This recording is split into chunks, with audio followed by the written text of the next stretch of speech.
Hey guys, what's happening?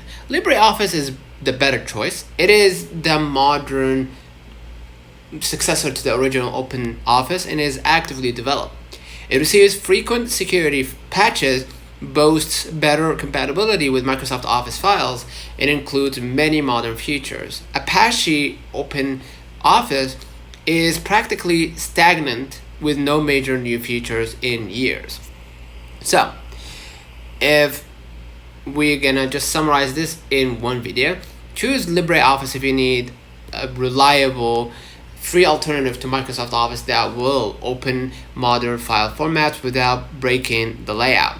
It is the default Office suite for almost all modern Linux distributions and is heavily backed by an active open source community.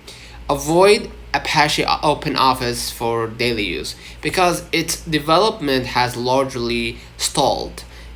It lags behind in modern features and poses potential security risks due to unpatched vulnerabilities. So consider liking this video, subscribe, it really helps with the channel. Until next time, see you.